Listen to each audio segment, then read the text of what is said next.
All right, yo, what's up? It's your boy D Starks, Starks Artist. and you're tuned in to the Just Different podcast, where we talk everything faith, life, and culture. Let's tap in. We here. Episode man. what? 32. 32, man. That's the one. Hey, welcome That's the back. one. If y'all already familiar with us, if you're not, we just different podcasts. We happy to be here.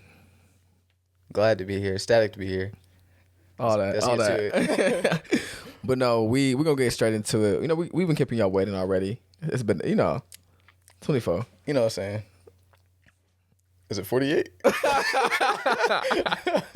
24 hours or whatever this gets to y'all. But no, yeah, we're gonna get straight into it now. If you haven't, last week we did an EP and it talked about heartbreak. Yeah. Heartbreak anniversary. And obviously we talked about what that looks like, dealing with that, healing through that process, and really looking at it from a biblical perspective. And so this week we're really gonna just take a little twist on that. Yeah. And last week we talked more specifically, of course, about heartbreak and how that can happen from another individual. Mm-hmm. But what happens when you feel like God has taken a piece of your heart? What then?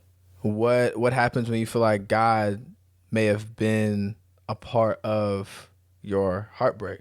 Yeah. When you're gone through situations in your past, trauma, and different events that you felt like God allowed. Right. That wasn't your fault, Mm.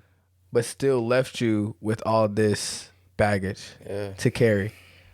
Right? Like, why did my mother leave me? Wow. Why did my father have to abandon me? Why did I have to go through that abuse? Mm-hmm. Why did they misplace my heart, misuse my heart at such a young age? Why did God allow them to do that to me? Right? And you're just sitting there like, what did I do to deserve this? And I don't know if we mentioned this before, but it's the idea of dealing with pain that isn't your fault, but still your responsibility. Mic drop. Because I don't know about you, but it's always different when it's like self-inflicted pain in some sort, right? In terms of when you're dealing with the consequences of your actions. Yeah. Okay, I did something here that then resulted in this, right? I planted this seed here that then reaped this harvest in my life. Yeah, it makes sense. It's linear. Okay, I understand Right. where this came from and why this came about. But what happens when you're dealing with pain you did nothing to deserve? How'd this tree get in my front yard? That this pain I'm dealing with, this trauma I now have to walk through, was a result of anything I put my hand on. Right. It's like, God, I was only 7. I was only 10 years old, right? And why do I now have to carry this? And like this trauma we've been through and the questions that come along with it can always, or in some instances, like leave us in a state of anger, confusion, and really like rage for real. And like David, he mentioned this in Psalms. He talks about how like, why didn't you come to my defense when I was in trouble, Lord? Yeah. Right? So like kind of like setting that up with that. This episode we're going to be talking about, trauma and our past, but more specifically trauma in regards to like being traumatized by the actions of another person. Right. That they did to you, especially when it's something you don't feel like was warranted or even deserved from your own actions. Because we talked about it in episode 8. It was there's grace for that. Yeah. And we talked about our past in terms of healing from our mistakes. But how do I deal with people in my past that wronged me? What then? And environments and situations I found myself in that caused me pain that I didn't do anything to go through. Or even deal with, right? Yeah. And healing from these things and looking at like what it means to heal from those things and deal with it from a biblical perspective. Yeah. Right? Because I know, like I mentioned earlier, it leaves us with this anger and this resentment in our heart, and that's why we named this. And that's why we named this "I'm mad at God." Yeah. Because that's where it can leave us with all this frustration. And of course, we're talking, like I said, more specifically in terms of trauma that's been a result of someone else's actions coming upon us. And we realize that trauma is a very general topic just because there's so many different types of trauma. And it's a very subjective thing because what may traumatize Jordan may not traumatize me. But that's what we're talking about more like specifically. Because I think it's important to understand that a lot of who you are right now is directly tied to everything you've already been through. Yeah. And in audience of one, Eric mentioned this Intentionality. and being intentional about looking at these things, or like actually like getting them up and bringing them to the surface. Yeah. So we can deal with what we, need to process for the future, and actually getting us in that healthy place for our relationship with God and for ourselves just in general. Yeah. I think something you said earlier was really good. I think a natural part of going through this healing is, asking God why. Mm-hmm. It's questions of why does God allow evil in the world, or why do bad things happen to good people? Those are all valid questions, but I think what we need to first address is what is evil, right? I think very simply put, it's going against the will of God. Anything that's going against the will of God. And if you put it that way, in that case, everyone is guilty of allowing evil into this world. And I think it becomes very easy to blame God, but I think a lot of the evil in the world, or all of the evil, has nothing to do with God and everything to do with us, right? In Romans 5:12, it says, sin entered the world through the choice of one man, and death through sin, right? So say God did want to eliminate all the evil, he would also have to eliminate that choice, right? But I think, what kind of relationship would that be if there were no choice? I don't think love can be coerced. I think if there's no choice, then there is no love. I heard someone say like this: if love is a choice, suffering is a possibility. We can't love God if we don't have the freedom to not love him. And we understand that doesn't detach us from the consequences of our actions, mm-hmm.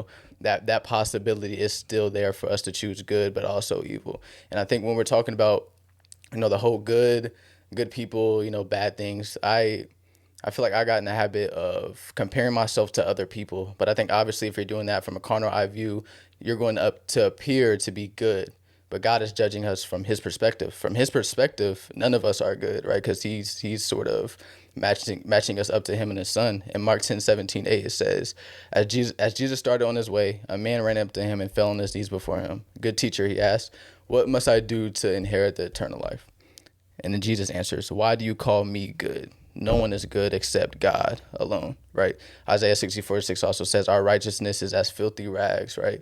So what I got from that is basically none of us are really as good as we appear. And I think we just need to understand that we need to start measuring ourselves up to a standard of God instead of comparing ourselves to other people. And I understand this can be a hard truth to grasp, and it's definitely a process trying to learn it, but I think it just comes down to understanding that, a lot of this sin is a product of the fallen world we live in and the choice that was made. And I think we're in our process of asking why, when we're thinking about like different trauma and things that have happened in our past, I think we're also faced with the question of where. Like when all this was happening, when all this was taking place to me, God, where were you? Where were you at? Like, what were your thoughts on this? What were you doing for me? Mm-hmm. Right? We talk about a God that fights our battles. But where were you when I was going through that storm? Right. And I think sometimes, of course, when we're experiencing like this pain and this suffering, we believe that God may not love us, or he's abandoned us in these moments that we've been through. But I think I just want to reemphasize the fact that like we don't serve a distant God. Right. And that God grieves when he sees us hurting. Mm-hmm. And he pays attention to the details of our pain. Like we mentioned it last week in Heartbreak Anniversary, but I want to reiterate it because it's just a powerful verse to me. This fact that like God not only just recognizes or sees your tears, but he counts them. Yeah. Like God grieves when we do too. Like this isn't something that he's far from or he's not concerned about, or things that doesn't break his heart. Right? The Bible says that God gets angry. Yeah. Right? That he grieves, that he laughs. Like he is feeling all these things with us. Right? That we don't have a high priest that cannot empathize or isn't concerned with our troubles and our iniquities, that he's been through this, that he's seen this, and that he's still not on the throne, just sitting there, just lazy, just there, right, not doing anything, that he is like working on justice on our behalf and also like grieving on our part. And it talks about this in Genesis 5:6. It talks about like the Lord saw how great the wickedness of human race had become on earth, that they had an inclination, So it talks about this in Genesis 6, and it says that the Lord regretted that he had made human beings on the earth because of the wickedness, and his heart was deeply troubled or deeply Yeah. grieved. And it says that he grieved. And of course, the infamous John 11:35, it talks about what Jesus wept, Right. that has emotions, that he's concerned with these things. And even Isaiah 63:9, it talks about in their distress, what he was distressed too. Yeah. Right. And when these things happen to us, which are sinister, that doesn't necessarily mean that it was a part of his desire. Yeah. That he doesn't want us to go through pain. He doesn't want us to necessarily experience suffering. Right. But like that is as a result of choice in what we call free will, that is in the earth, that these things may take place or happen. And then also we have to realize that God is just too. Yes. He's a just God. Like God is ultimately going to judge everything one day. Because I think in this process, it's like, well, what is God doing about it? Mm-hmm. Yeah, it's a question that comes up. You know what I mean? Like, okay, like I said earlier, like is he just sitting there on the throne, just here with his hands, like legs crossed, just twiddling his feet? No, like he's a just God. He's going to judge everyone one day. Like he's a God of justice. He's not only a God of love, but he's a God that is lovingly just. Right. And he actually cares about justice more than we do. Right? Yeah. He's a God that is concerned with that. So I think we always have to low key think about that too.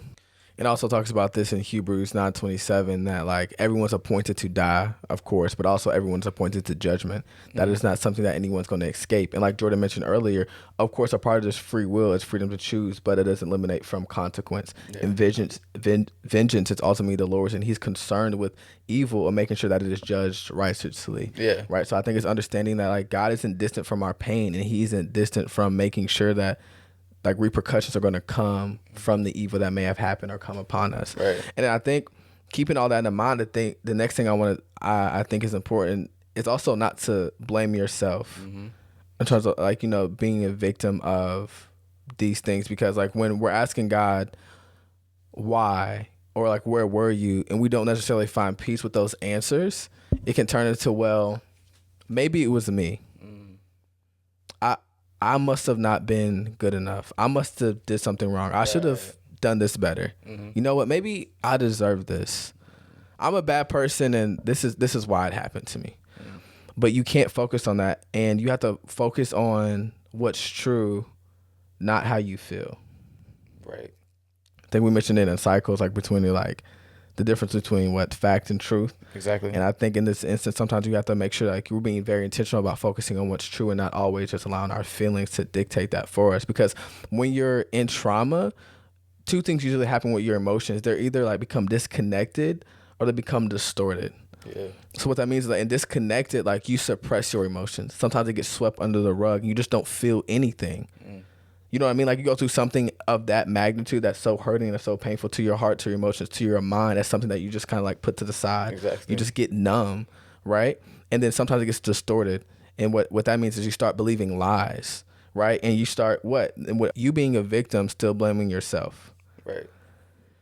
And ultimately, God's truth has to trump your feelings. Always. God's truth has to trump your feelings.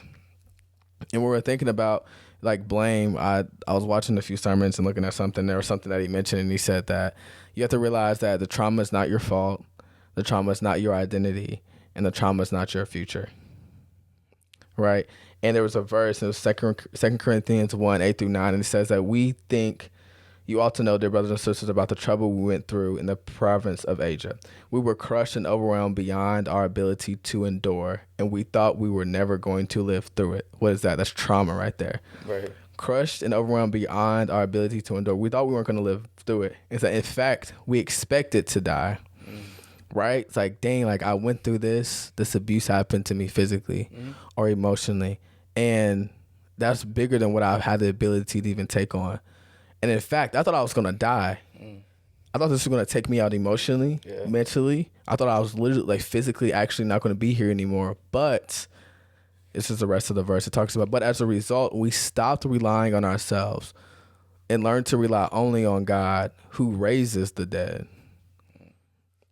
Right? So as a result of this trauma, result of what they had been through, this this pain, this anguish that was beyond anything they could even handle. They didn't rely on themselves. They decided to rely on God, who has the ability to raise people from the dead. It's powerful. Mentally, physically, emotionally, on all levels, Yeah. right? And so I thought that was important just in terms of understanding, like, in those moments, even when you try to blame yourself, like, not focusing on how you feel, focusing on what is true, which is God and His Word, and understanding that your trouble is not your fault, it's not your identity, it's not your future, and allowing God to be the ultimate say in your feelings and everything else. Also, when we're thinking about this, not blaming yourself is also a part of, like, just the healing process genuinely. Yeah. Like, getting through this trauma, processing it, and taking those steps toward it. Like, that's one of the biggest ones. Yeah, and I think in terms of healing, since we're going toward more in that direction, I think another step in terms of healing from something like this is taking your anger to God, right? I think this is kind of counterculture. It seems kind of backwards to the way that we've learned things, because like, usually when you have like beef or you're angry with someone, you don't really take that to them. You kind of just bury that deep down, or you like sort of cut that person off entirely. But I think with this relationship with God and in the kingdom, you're supposed to take that anger to Him, right? We have in the Bible, it says to cast your cares on Him. I think that is a care that needs to be casted, even if it's a frustration you have with Him. And I remember one time someone had asked me if it was a sin to be like angry or frustrated with God. And I don't believe it is. I think it's just about what you do with the frustration, right? If you take that frustration and forsake Him, and I think that's where the problem lies. But I think this is something that also is laid out. Like you brought up earlier about how in Psalms, David, several times in the scriptures, he was expressing his frustration to God, but I noticed that he always ended it with praise in several of it. Like in Psalms 22:1, he says, my God, why have you abandoned me?" I think that's the one you brought up. "Why are you so far from me when I groan for help? Every day I call to you, but you do not answer. Every night I lift my voice, but I find no relief. Yet you are holy, enthroned on the praises of Israel." Right? So I think it's about taking that frustration to Him, but always ending it with praise, right? Like, God, I'm mad at you. I'm frustrated. I don't get it. Give me some understanding. But, at the end of the day, you are at the throne, right? At the end of the day, you are Lord over my life, right? Guide me. Anger or anything of that nature, but always ending it with just like make sure God stays on that throne of our heart, the throne of your heart. Right. That's the key. I think also a part of the process when we're talking about like healing from like, we're talking about healing from trauma, particularly like that was perpetrated against us by someone else, is accepting help from others. That's a good one. Like, we always talk about it, like your circle matters, and having the right people around you, and that you're overcome by like, the blood of the Lamb and the word of your testimony, right? Yeah. And I even found that in my life personally, like not necessarily related, but like now that I have a circle of individuals that I've been praying for, I don't use them for what they are here for. Right. It's like, okay, sometimes I think we get to the point of being willing to, admit I need help, but not actually accepting it. It's a totally different thing, right? Like actually taking the step of saying, okay, I know I need to go speak to someone or talk to someone, or even actually doing it, Right. but not accepting the help that they're offering to give to us. Right. Okay, I'm going to therapy. I'm sitting down with the counselor, but I'm just regurgitating information. I'm not active or being an intentional participant in this process of healing they're trying to help me walk through. Yeah. Right. And with me, it was just like, okay, like I have these people, these friends, and this circle around me, but I still want to isolate myself. I still have these thoughts, have these questions, have these concerns. I have these things that I'm dealing with that I'm not allowing them to help me. Yeah. Even though when they're reaching out, I'm saying that it's important. And so I think that's super, super critical, is like allowing people to help you through this process, because that is what it's going to take, right? And it refers and talks about this actually in 2 Corinthians 1:4, and it says, "Praise be to Jesus Christ and the God of all comfort, who comforts us in all our troubles, so that we can comfort those in any trouble with the comfort we ourselves receive from God." Which basically is saying that, like, okay, we've been comforted by God, so we can also comfort others. So there's also people that have been through what you've gone through, right, that I've gone through this healing process or been through a similar experience, whatever it may be, that can give you guidance, that can help you and walk you through where you need to go and what you need to do to make sure that you're getting what yourself right personally, and also so you can walk with God to where Right. you need to, right? In Galatians 6:2, like, carry each other's burdens, and in this way you will fulfill the law of Christ. That we're meant to lean on one another Yeah. ultimately, like we talk about all the time, particularly in Your Circle Matters. Yeah. And that's going to be a part of the process, and one of the biggest ones of, like, okay, not only admitting, okay, I think a lot of us get to the point, okay, yeah, I need help. Like, I'm hurting. Yeah. I'm in pain. This is weighing me down, but also getting to the point to where, like, okay, saying yes, saying yes Say and just yes. accepting it. So no, I think that's also an important part. I think one more thing I think is very crucial to healing is, I know some of y'all says a cuss word, so excuse my language, but forgiveness. Forgiveness. And I think, Not the cuss word. yeah, no, I think to some people it's Nah. yeah. Forgiveness, I think we have to kind of also rewrite the way we see it, because forgiveness is just letting go, right? It's, if a grudge is something you hold on to, forgiveness is an act of, releasing that thing from your hands, right? And I think a lot of times we get in the mode of saying, like, they don't deserve my forgiveness, but I had to understand in my own personal experiences, like, that forgiveness isn't for them, it's for yourself. And when I really sat down and thought about, like, some grudges that I have for some people, it doesn't really make sense, because the anger and the resentment you have for them, they would never feel it as much as you do, right? You're walking around carrying this burden while they don't feel that. You're the only one that feels that resentment and anger. So that forgiveness is for yourself, letting that go so you can live freely, right? So I think forgiveness, like I said, is just an act of letting go. But I think that's honestly the biggest part of healing from these things. Because if you don't let that thing go, then how do you expect to heal from it? And also, something you kind of talked about earlier in your earlier point is there's a difference between acknowledgement and application. Because I think in certain situations, I acknowledged that I needed to forgive people, but I didn't actually take out those necessary steps. But it is a process, right? You can't just say, "Oh yeah, I need to forgive them," and kind of just, like, go with the flow. Like, it's Way easier said than done. Like, it's not even. yeah, it's definitely a lot easier said than done. Like I said, it's definitely a process. It's not something easy, but it's something that needs to be done if you want to get that true healing. No, quite. I want to just add to that. I think, another point is, like, not wasting a part of, like, forgiveness. I think a part of sometimes us maybe not wanting to, the fact that we want revenge Yeah, in terms of, like, yeah, what the debt against me, they paying it. You know what I mean? Like, granted, like, yo, like, why'd you put me through this? right. You know what I mean? What is your consequence? What is going to happen to you? It's like I'm left with all of this hurt, all this anger. Yeah. Like I said, like, yo, like, I was a child, Yeah. I was this, I was that, like, and you don't have to deal with anything. And so I think a part of that is not wasting energy on revenge, because you need all that energy that you give to that idea is energy you need for yourself to ultimately heal, right? That's When good. when we're talking about trauma and like severe trauma to any, or really to any extent, like, you need all the energy, like, that itself takes energy from you, and it's draining continually. So you need to make sure you're putting your energy into things that are going to ultimately help you and heal you to where you need to be, right?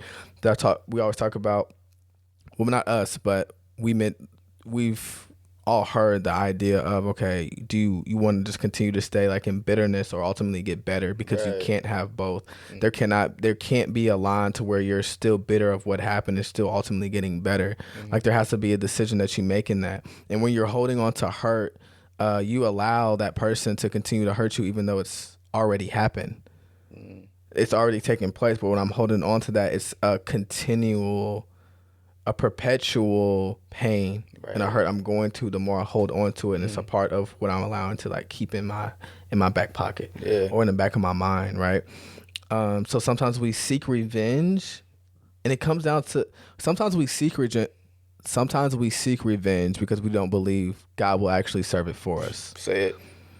right? And Say it. that's sometimes where that hesitation or that struggle is. We seek revenge because we don't believe God will actually serve it for us, because we don't see it immediately. Like I mentioned earlier, everyone's going to be judged righteously one day, but it may not be right now, Yeah. right? It's like, yo, like you did X, Y, and Z. This is what happened to me, and like you're living freely without pain and or consequence. Yeah. And that hurts. That can be difficult once I'm not seeing it with my sight and in my physical world. Then it's hard to put faith in the fact that God's actually going to make anything happen.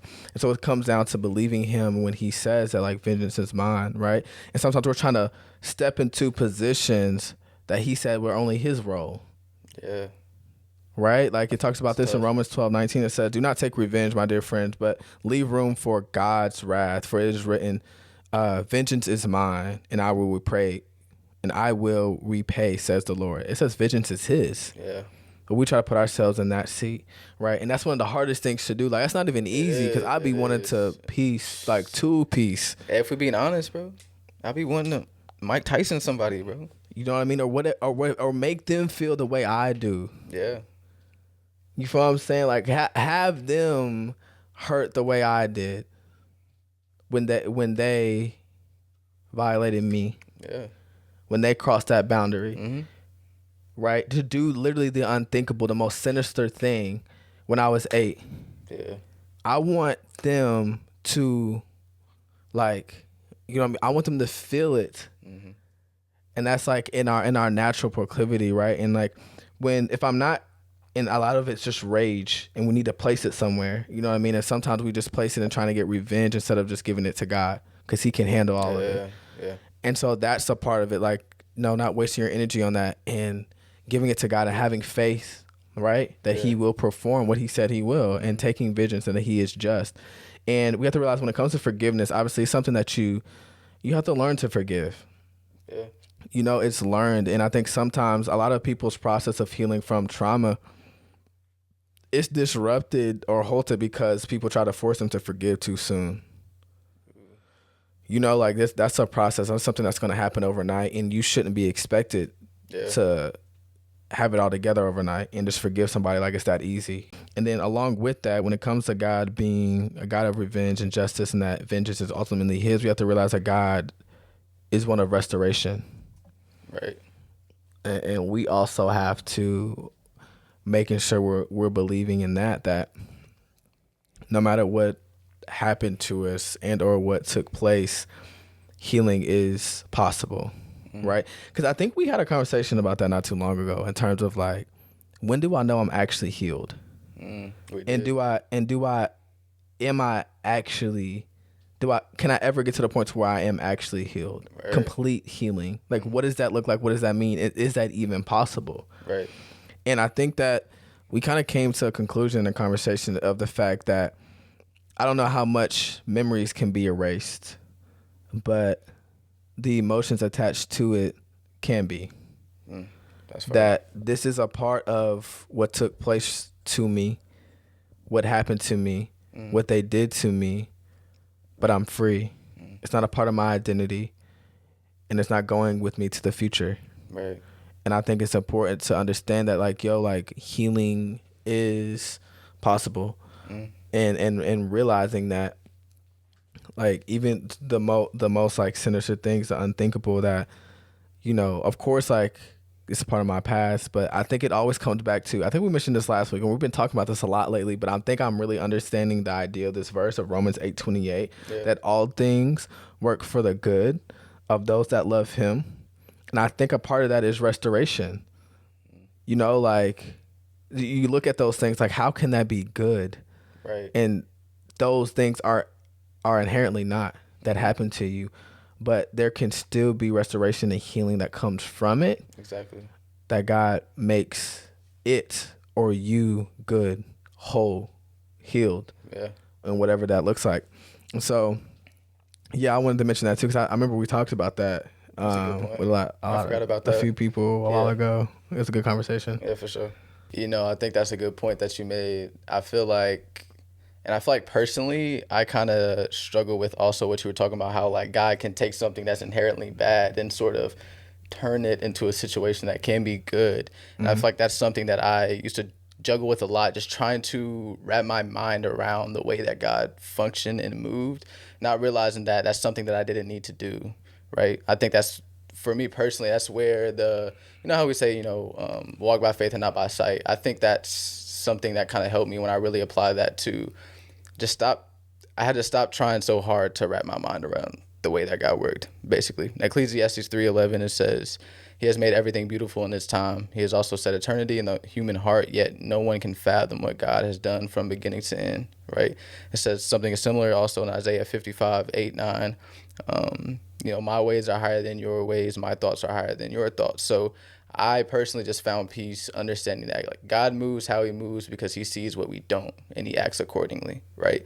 And like I said, that isn't always the easiest thing to grasp, and it's a process of trying to learn that. But I feel like once I actually did, it made things a lot easier for me to handle instead of always trying to like run myself ragged, trying to, run circles in my head or like, why this, why this, why this, why this. I found peace with the fact that, some things we aren't going to understand, right? And we're not meant to understand. And there's nothing necessarily wrong with that. No, and I'm glad that you mentioned that because it's important for us. It's what we mention a lot, that we're just being real with ourselves, particularly as Christians, right? When it comes to these things, because I think it's always easy for us when we're talking to unbelievers to like put on this front or this idea that we have all the answers. Yeah. Or that it always makes sense to us. And I think it's okay that sometimes that it doesn't. Exactly. Yeah. It's like, yo, like why, you know what I mean? If God is so good, like why are these things taking place? Mm-hmm. There's millions of people getting caught in sex trafficking. There's millions of people being abused all the time. Mm-hmm. One in four individuals, or at least women, deal with sexual assault. Like, why are these things taking place? Particularly the people and myself that didn't deserve it, right? Like, why was I molested at this age, or X, Y, or why did this have to take place to me in my childhood? And it's just like, I think it's always easy to throw, well, God has a plan. It's very easy. Yeah. It'll work out for your good. But how can this work out? Right. Mm-hmm. How can this even be a part of some sort of grand plan and will that he has for me? And I think that starting there, when we're just real with the fact that, particularly as Christians, that, hey, coming to God with that, because I think those can be thoughts of unbelievers, but ourselves as well. Yeah. Right? Like, even though, okay, I believe in God, I know he's good, but we talked about, and I love God, but it's like, but I don't know how this is going to work. Yeah. I don't know how this is going to play out. I don't know what happened to me here can even be turned into anything for his glory. Mm-hmm. And when we start there with our vulnerability, that's a part of giving him a peace. The peace of our broken heart. Exactly. And I think that's a crucial part that we need to pick, one of those pieces that we need to pick up and give to him, is being real. And always understanding that that's where faith comes in. Like, in this fallen world of sin and evil, I understand, okay, free will. People have free will and evil things happen. That's a part of being in a fallen world. That's sin by the action of Adam. But one, having that compassion and empathy and sensitivity to other people, but also ourselves, to realize that, okay, maybe not always makes sense, but I'm still going to trust him anyway. Exactly. Right? Even when we talk about Job, and this is not necessarily related, but like, he went through all those trials and tribulations. It's like, though he slay me, yet I trust in him, that no matter what it is, beyond my logic or my sensibility, my faith and my trust is always going to be putting him on the throne of my heart, because that's where my comforts come. Mm-hmm. That's where my peace will be at. That, yes, I've been through this. Yes, this has happened to me, but I still know that he's good. He's good. He is good. And that's all you need to know, really. And even in moments and the things that happen to me may question that, I know he's good. Mm-hmm. Sounds simple, but he out of anything in this world is the one thing that is good. And that's what I'm going to hang my hat on. And that's what I'm going to run to. And that's what I'm going to build my life upon, that he is good. And I think that's just important to know, because this can be really tough. And I don't want to leave without letting y'all know that this, like, what I mean? It's just like always just, I don't know, just throwing like a little Band-Aid or a sticker on it, but realizing like the severity and the realness of all of like the questions and pain and still things that leave it there. But like I said, recognizing that even through all this evil, he's the one that is good. He is good. And if I put my faith in that, everything else will fall into place. Exactly. That's where Romans 8:28 comes 8:28. Yeah. That's because he's good. Always will be. Above all. No, yeah. And there was something that I said in I Love God, but which was like, I can't remember episode, but it was at the end of it. And it said that there are certain things that God has revealed which makes faith possible. Right. And there are certain things that God has made secret, which makes faith necessary. All right. So there's certain things in this life that, like, you know, that he's shown himself to us in different ways and different things within the earth and our own experience that he's revealed to us that makes our faith possible to even know that he is real and he's good. But there are certain things that God's made secret that, you know, ways that are higher than his and things that may take place and pain that happens in this world. That's what makes faith necessary. Mm-hmm. I think that's what we're talking about here when I mention all that. Like, this is where faith comes into play, right? When things don't look good, still knowing that he is. That's faith. Yep. That's faith. The things that are made secret that I don't always understand or can't wrap my head around on the logic, that's where our faith comes in, and that's what we have to have. So yeah, I just wanted to mention that, and that was pretty much it. One more point I kind of just wanted to make was just there was a reason God specified that we were going to have to lean on our faith instead of our sight, right? Because he understood that there were going to be things that we were faced with that we saw that weren't going to make sense to us, right? That we weren't going to be able to fathom, right? There's a reason he said that, but he gave us the faith that was necessary. Like you said, we have the faith that we need, understanding that he is good, right? And that's really all. That's really all we need. For sure. That's he. What you got? You got like something to lead the people with? We wind down and then out. Yeah, I think that was enough said. It was a good EP, bro. That was a good one. What I guess I'll leave people with is to realize that your trauma is not your fault. Your trauma is not your identity. And your trauma will not be your future. And ultimately letting God have the final say on your past, on your present, and what is to come. And even in moments where you don't feel right, that healing is possible, or whatever it may be, when there is any doubt or no matter what, like allowing God's truth to trump your feelings in every situation, in every way, and leaning on him. And I want to go back to that verse that I mentioned earlier. I guess it was just really profound to me. Very simple, but it's what I've been meditating on. It says 2 Corinthians 1:8-9. It says, in fact, we expected to die, but as a result, we stopped relying on ourselves and learned to rely only on God, who raises the dead. Yeah. So yeah, that's it. I just want to leave y'all with that. Like, I expected to die. I expected for it to take me out. Yeah. Didn't expect to heal from it. Didn't expect to have joy again. Didn't know I could laugh like this. Nope. Didn't know I could be this happy. What's that one Kurt Franklin song? It's like, I never knew I could feel this happy. Dun, dun, dun, dun, dun. And I never knew that I'd be so secure. It's because of your love. But anyways. That's a great song. That's the point. That I didn't know that I'd be here. I didn't know I could ever see this, but he is the one who raises the dead. Brings those things which are dead to life. Under him, who's able to do exceedingly abundantly more than what we can ask and or expect. It's him. Lean on him. Right. Your healing is possible. Your complete healing is possible. He is good. He's the one that's good.